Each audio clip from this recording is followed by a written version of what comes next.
Assalamu alaikum. Sadia Bukhari, Director, Mosinini Resource Center. As part of the campaign to curb violence against women, I would like to talk about the negative impact of media in the lives of women. The male gaze is a phenomenon through which, in history as well as the present day, a woman is regarded, depicted, objectified by the male. Throughout history, we have seen that paintings have been made and women have been depicted by the male eye behind the paintbrush, behind the camera, based on their to be looked atness. Their objectification has led for a lot of negative impact. In the media, if you have to closely look at the kind of portrayal women face, all you have to do is switch on the television and see how an automobile, a can of juice, some other inanimate object, maybe a phone, can only be advertised with a young looking and reasonably pleasant face of a woman. Similarly, if you were to look at the talk shows, you will find that the female host is usually much younger than the male host. While the male host pontificates, talks about politics, history, or current affairs, her role usually is to just laugh, smile, nod in agreement.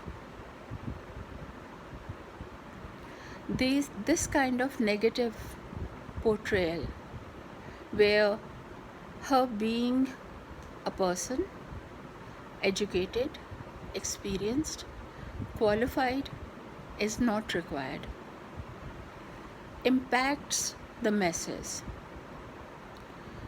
And the myth that they have already internalized because of patriarchy becomes even more strengthened. And they only view women as a commodity.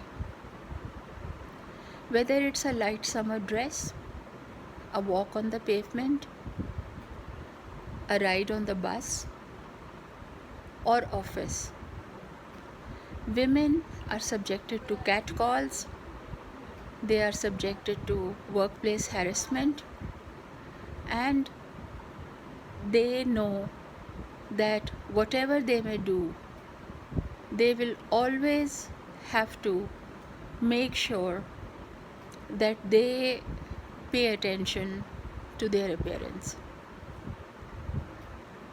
A lot of my colleagues have complained that they had to face sexist comments by the people who were interviewing them for a job.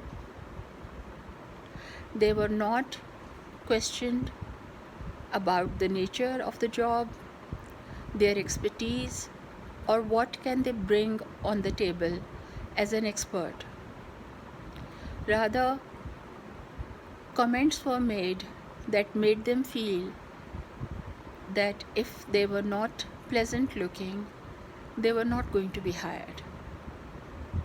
Similarly, incidents of violence against women happen on the streets, within the confines of the home, just because women are not regarded as persons who have their rights. body shaming, trolling. A lot of harassment goes on even on the social media. A lot of female activists, journalists have faced demeaning comments which are based on the gender that they have. When they are discussing politics, when they are discussing issues of social justice or issues related to social work, even then their work or their commitment to bring something better for the society is completely ignored. What is paid attention to is the fact that they are females.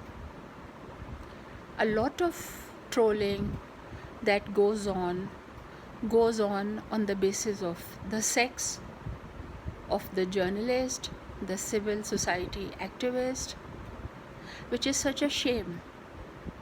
The view that we are presenting to the world is not the kind of view that should be coming forward.